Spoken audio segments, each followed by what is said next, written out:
जून 1987 लाहौर। सुबह का टाइम था। एक आदमी मस्जिद में नमाज पढ़कर बाहर निकला।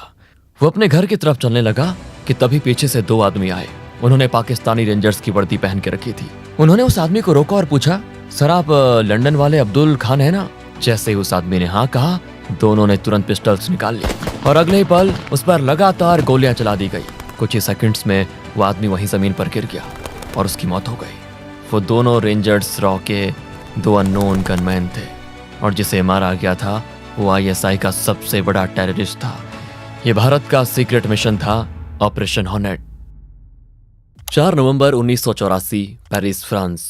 पेरिस के एक छोटे से कैफे में टीवी पर ब्रेकिंग न्यूज चल रही थी। एंकर बता रहा था कि फ्रांस के प्रधानमंत्री लॉरेंट फेबियस इंदिरा गांधी की हत्या के बाद उनके अंतिम संस्कार में शामिल होने के लिए भारत जा रहे हैं। कैफे में बैठे लोग चुपचाप ये न्यूज देख रहे थे, लेकिन एक कोने में बैठा आदमी टीवी की तरफ बिल्कुल ध्यान नहीं दे रहा था। उस आदमी के सामने कुछ कॉन्फिडेंशियल डॉक्यूमेंट्स खुले पड़े थे और यह आदमी कोई आम शख्स नहीं था।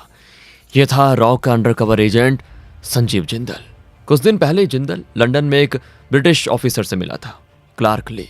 क्लार्क लंदन इमिग्रेशन ऑफिस में काम करता था और उसका काम था ब्रिटेन में बैठकर इंडिया के खिलाफ काम कर रहे लोगों की इंफॉर्मेशन निकालकर जिंदल तक पहुंचाना।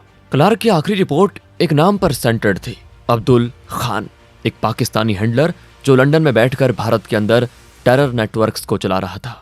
रिपोर्ट्स के मुताबिक अब्दुल खान इंडिया से आए खालिस्तानीज को आईएसआई के सीनियर ऑफिसर से डायरेक्टली कनेक्ट कर रहा था और ये सारी मीटिंग्स अक्सर उसके घर पर होती थी और हर मीटिंग के बाद पंजाब में एक नया अटैक होता था। रिपोर्ट में एक और नाम बार बार सामने आ रहा था, बीएन संधू, इंडिया से आया हुआ एक खालिस्तानी ऑपरेटिव जो लगातार आईएसआई के कांटेक्ट में था। कैफे में बैठकर जब जिंदल ने ये रिपोर्ट्स पढ़ी तो उसका खून खौल उठा। वो लगातार दिल्ली हेडक्वार्टर्स को ये इंटेलिजेंस भेज रहा था, लेकिन वहां से कोई रिस्पॉन्स नहीं आ रहा था। उस वक्त राजीव गांधी भारत के नए प्रधानमंत्री बन चुके थे।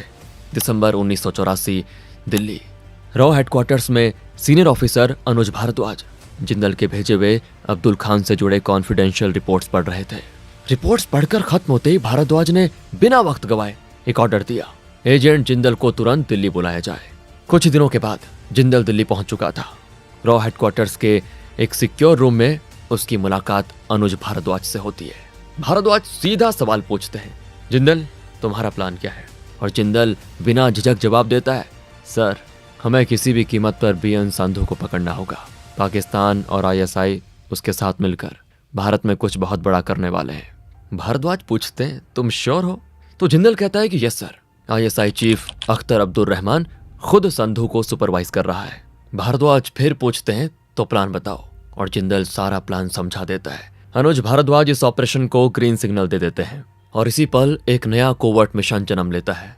इस मिशन का नाम रखा जाता है ऑपरेशन हॉर्नेट। कुछ ही हफ्तों के बाद जिंदल लंदन पहुंच जाता है। एक बिल्डिंग के अंदर पार्किंग लॉट में उसकी मुलाकात होती है एक आदमी से, एजेंट मोहन। मोहन को खुद अनुज भारद्वाज ने ट्रेन किया था और वो पहले भी कई हाई रिस्क सक्सेसफुल ऑपरेशंस का हिस्सा रह चुका था। ऑपरेशन हॉर्नेट को 2 हिस्सों में बांट दिया गया। पहला इंटेलिजेंस कलेक्शन, इसकी जिम्मेदारी थी क्लार्क ली और एजेंट मोहन के पास। दूसरा कोवर्ट ऑपरेशन, इस पूरे फेज को सुपरवाइज करने का जिम्मा दिया गया था एजेंट संजीव जिंदल को। 2 साल पहले 1983, वियना, ऑस्ट्रिया। उस वक्त एजेंट जिंदल वियना शहर में एक्टिव था। इस फेज में उसका कोड नेम कुछ और था। वियना में रहकर काम करते हुए जिंदल ने एक नाम आइडेंटिफाई किया, आसिफ खान, एक पाकिस्तानी जो ऑस्ट्रिया में रहकर भारत के खिलाफ आतंकवादी एक्टिविटीज को फाइनेंस कर रहा था। और अब यहाँ पे डायरेक्ट अरेस्ट पॉसिबल नहीं था, इसीलिए जिंदल ने एक साइलेंट एलिमिनेशन प्लान बनाया। प्लान का सेंटर थी रॉ की एक एसेट सोफी। जिंदल ने सोफी को पर्सनली बहुत अच्छे से ट्रेन किया, सेल्फ डिफेंस, सर्विलेंस, मैनिपुलेशन, सब कुछ। सोफी लगातार उस बार में जाने लगी जहाँ पे आसिफ खान अक्सर आता था और आसिफ औरतों और शराब का शौकीन था और जिंदल को ये बात पहले से पता थी। और फिर एक रात आसिफ की नजर बार के कोने में अकेली बैठी बेहद खूबसूरत सोफी पर पड़ी।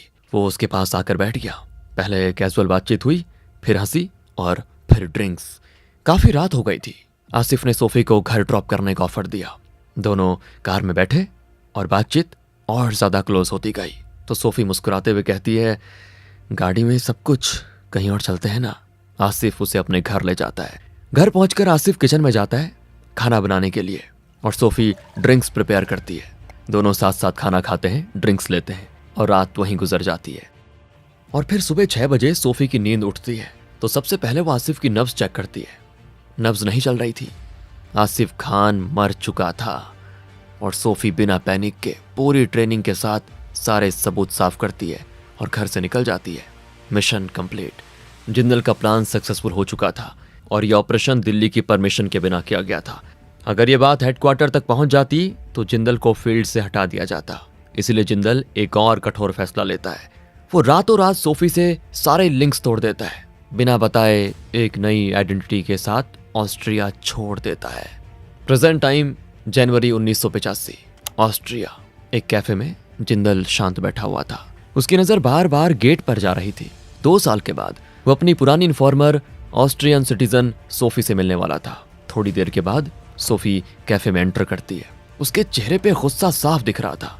वो सीधा जिंदल से कहती है, तुम कहाँ थे? अचानक कहाँ गायब हो गए? क्यों गायब हो गए? तुमने सिर्फ एक रिस्की ऑपरेशन के लिए मेरा इस्तेमाल किया। मुझे समझ नहीं आ रहा तुम मेरे दोस्त हो या दुश्मन। जिंदल कुछ नहीं बोलता, वो चुप रहता है क्योंकि मिशन के बाद एसेट को इमोशनली कट ऑफ करना यह भी जॉब का हिस्सा था। कुछ पल के बाद सोफी शांत होती है और कहती है, मैं जानती हूँ ये तुम्हारे काम का हिस्सा है, छोड़ो अब पहले काम की बात करो। तो जिंदल सीधा सवाल करता है, क्या तुम हरप्रीत आहूजा को जानती हो? तो सोफी थोड़ा सोच कर कहती है, हाँ वो हमारे एनजीओ में काम करता था लेकिन अब नहीं। जिंदल टेबल के नीचे से एक लिफाफा निकालता है। अंदर $10,000 होते हैं। वो कहता है कि किसी भी तरह इस आदमी का पता लगाना है। सोफी लिफाफा उठाती है, बस इतना कहती है, तुम्हारा काम हो जाएगा, और कैफे से चली जाती है। दरअसल हरप्रीत आहूजा भारत का एक सिख युवक था। ऑस्ट्रिया आने से पहले वो कैलिफोर्निया में रह रहा था, जहां वो एक बिजनेसमैन अवतार सेठी के यहाँ काम करता था। अवतार सेठी वो आदमी जो बीएन संधू के पूरे नेटवर्क को फाइनेंस करता था। हरप्रीत ने लगभग 1 साल तक सेठी के साथ काम किया। फिर एक दिन अचानक हरप्रीत कैलिफोर्निया से गायब हो गया। उसी दिन से एजेंट जिंदल हरप्रीत आहूजा को ट्रैक कर रहा था। जिंदल वापस पेरिस आ जाता है। वहीं से वो एजेंट मोहन को कॉल करता है तो मोहन एक बड़ी अपडेट देता है। वो बताता है कि उन्होंने अब्दुल खान के घर काम करने वाले माली तारिक सिद्दीकी को पैसों का लालच देकर अपना एसेट बना लिया और तारिक सिद्दीकी अब मोहन को हर छोटी बड़ी इंफॉर्मेशन देने लगा था। कौन अब्दुल खान के घर आ रहा है, किस टाइम, कौन सी गाड़ी और गाड़ी का नंबर तक। इन लोगों में सिर्फ टेररिस्ट ही नहीं थे, आईएसआई ऑफिसर्स, पाकिस्तानी आर्मी के लोग और खालिस्तानी ऑपरेटिव्स तक शामिल थे। इंफॉर्मेशन के मुताबिक बीएन संधू लगातार अब्दुल खान के घर आता जाता था और अक्सर उसके साथ एक और इंडियन होता था, हरबख्श सिंह। और सबसे इंपॉर्टेंट बात, संधू और हरबख्श अगले महीने फरवरी में इस्लामाबाद जाने वाले थे। ये एक गेम चेंजिंग इंटेलिजेंस थी। जिंदल मोहन से कहता है, तुमने बहुत अच्छा काम किया है, कोशिश करो तारिक से ये भी करवाओ कि जो भी लोग अब्दुल खान के घर आते हैं उनकी फोटोज किसी तरह निकलवा लो। मोहन कोशिश करता है लेकिन तारिक मना कर देता है। फोटोज लेना मतलब सीधे मौत को दावत देना।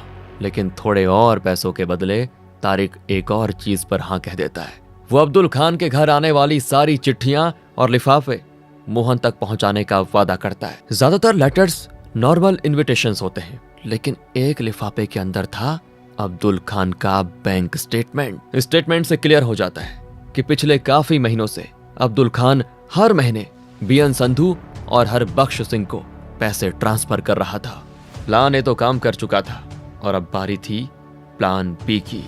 मार्च 1985 लंदन इमिग्रेशन ऑफिस के रिसेप्शन एरिया में एक आदमी नर्वस सा खड़ा था। उसका नाम था अमरजीत सिंह, हरबख्श सिंह का चचेरा भाई, वो भी एक खालिस्तानी था। अमरजीत काउंटर तक पहुंचता उससे पहले ही एक आदमी उसके पास आ जाता है। यह था क्लार्क ली। पिछले कई दिनों से क्लार्क की नजर अमरजीत पर थी और वो जानता था कि आज अमरजीत यहाँ पे आने वाला है। तो क्लार्क कैजुअली पूछता है, क्या बात है सर, काफी परेशान लग रहे हो, क्या मैं मदद कर दूं आपकी? मैं यहीं काम करता हूँ। तो अमरजीत थोड़ा हिचकिचाता है, फिर कहता है, सर मैं कब से असाइलम के लिए आ रहा हूँ लेकिन कोई मेरी बात सुन ही नहीं रहा। तो क्लार्क उसे अपने ऑफिस में ले जाता है। ऑफिस के अंदर पहले से एक और आदमी बैठा होता है, एजेंट मोहन। जैसे ही दरवाजा बंद होता है मोहन अमरजीत की गर्दन पकड़ लेता है और गुस्से में कहता है कि तू भारत में 4 पुलिस वालों को मार कर यहाँ आया है और एप्लीकेशन में लिख रहा है कि तुझे इंडियन गवर्नमेंट से प्रोटेक्शन चाहिए। अमरजीत बुरी तरह काम चाहता है। क्लार्क तुरंत मोहन को ऑफिस से बाहर भेज देता है। फिर वो अमरजीत के सामने बैठकर शांत आवाज में कहता है, देखो ये इंडियंस बहुत गुस्से में हैं। अगर चाहें तो तुम्हें अभी के अभी मार सकते हैं, लेकिन अगर तुम हरबख्श सिंह के खिलाफ हमारी मदद कर दो तो मैं भी तुम्हारी मदद कर सकता हूँ। अमरजीत की आवाज कांप रही होती है। वो धीरे से कहता है, सर मेरी पूरी फैमिली पंजाब में है, मेरे 2 छोटे बच्चे हैं, मैं बस उन्हें यहाँ लाकर एक सेफ जिंदगी और अच्छी एजुकेशन देना चाहता हूँ। क्लार्क कहता है, मैं हेल्प करूंगा तुम्हारी, लेकिन पहले मुझे हरबख्श के बारे में सब कुछ बताओ। तो अमरजीत कहता है, सर पाकिस्तान से लौटने के बाद हरबख्श पूरी तरह बदल गया है। उसके घर पर लगातार पाकिस्तानी आते रहते हैं, बस मुझे ये नहीं पता कि उनके बीच क्या बात होती है। सर हरबख्श की बातों में आकर मैं इस सब में फंस गया, मुझे खालिस्तानी बनना ही नहीं था। तो क्लार्क सीधा सवाल करता है, फिर तुम उसे रोकते क्यों नहीं? अगर वो पाकिस्तानियों से मिल रहा है तो इसका मतलब साफ है वो भारत के खिलाफ कुछ प्लान कर रहा है।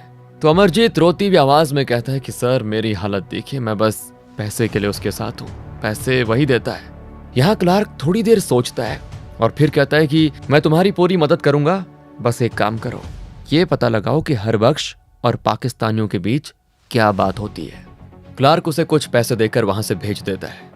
उधर पेरिस में एजेंट जिंदल मोहन और क्लार्क के काम से बड़ा खुश था, लेकिन एक बात उसे परेशान कर रही थी, सोफी। उससे मिले हुए लगभग 3 हफ्ते हो चुके थे, लेकिन अभी तक सोफी की तरफ से कोई खबर नहीं आई थी। अप्रैल 1985 अचानक जिंदल के फोन पर कॉल आता है। कॉल सोफी का था। वो सीधे कहती है, तुम्हें ऑस्ट्रिया आना होगा, मुझे कुछ बहुत ही इंपॉर्टेंट मिला है। 6 अप्रैल 1985 जिंदल ऑस्ट्रिया पहुंचता है। एक कैफे में उसकी और सोफी की मुलाकात होती है। सोफी कहती है, जनवरी में तुमसे मिलने के बाद मैंने हरप्रीत आहूजा को ट्रैक करना शुरू किया। ट्रैक करते करते सोफी इस्ब्रक शहर के एक रेस्टोरेंट तक पहुंचती है। वहीं हरप्रीत मैनेजर के रूप में काम कर रहा था। उसकी फाइनेंशियल कंडीशन काफी खराब थी। सोफी ने यह मौका देखकर उससे कहा, एक इंडियन बिजनेसमैन है जो इंपोर्ट एक्सपोर्ट का काम करता है, वो तुम्हारी मदद कर सकता है। हरप्रीत तुरंत इंटरेस्ट दिखाता है और उस बिजनेसमैन से मिलने के लिए तैयार हो जाता है। ये सारी बातें सुनते ही जिंदल के चेहरे पर हल्की सी मुस्कान आ जाती है। 7 अप्रैल 1985 इस्ब्रक एक कैफे में सोफी और जिंदल हरप्रीत आहूजा से मिलते हैं। जिंदल सीधा सवाल करता है, तुमने कैलिफोर्निया क्यों छोड़ा बताओ? तो हरप्रीत कहता है, मेरी लाइफ वहां अच्छी चल रही थी, लेकिन जिसके साथ मैं काम करता था अवतार सेठी, उसके साथ जो लोग उठते बैठते थे वो मुझे बिल्कुल पसंद नहीं थे। वो ISI और खालिस्तानी टेररिस्ट थे। अवतार सेठी एक गद्दार है।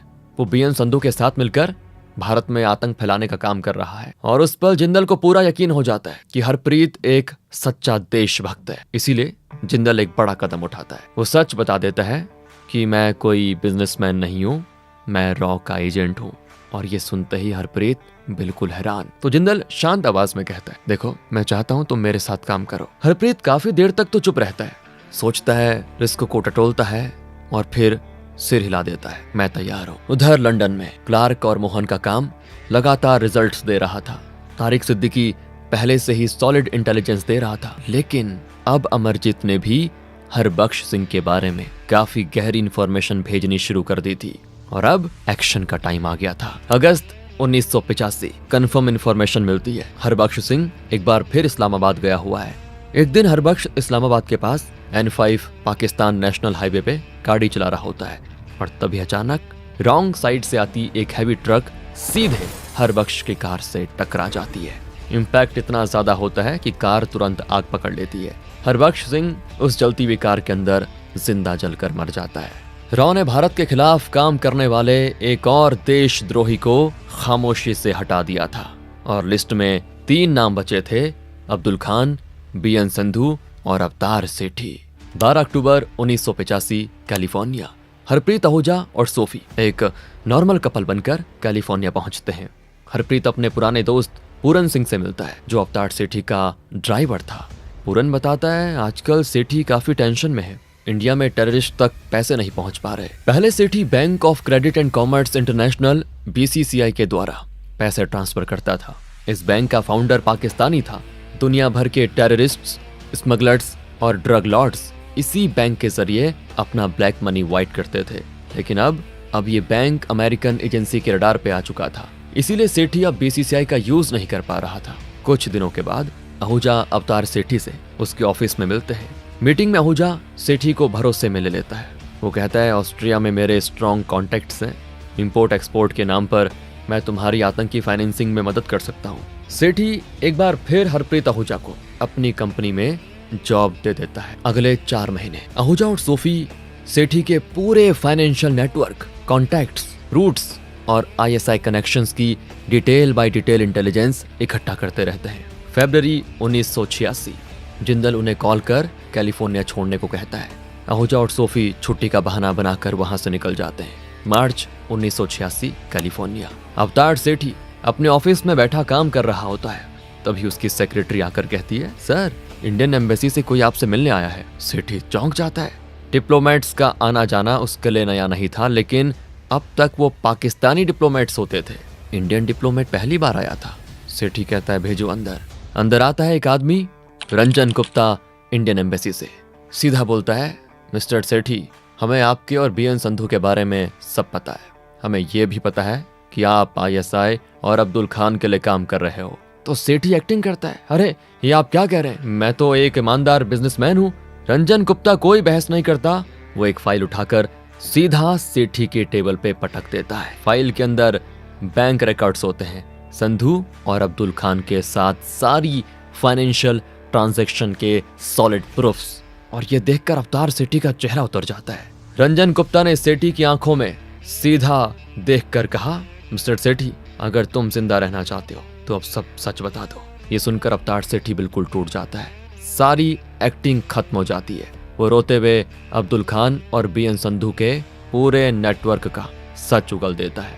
इसके बाद रंजन गुप्ता सेठी को कैलिफोर्निया के ही एक सेफ हाउस में शिफ्ट करा देता है। वहीं पहले से मौजूद होता है एजेंट मोहन।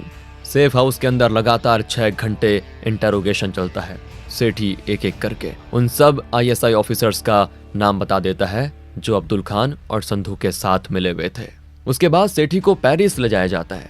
यहाँ अनुज भारद्वाज और संजीव जिंदल खुद 2 दिन तक उससे इंटरोगेशन करते हैं। सेठी बताता है कि लंदन में पाकिस्तान एम्बेसी के अंदर आईएसआई के 6 ऑफिसर्स एक्टिव हैं।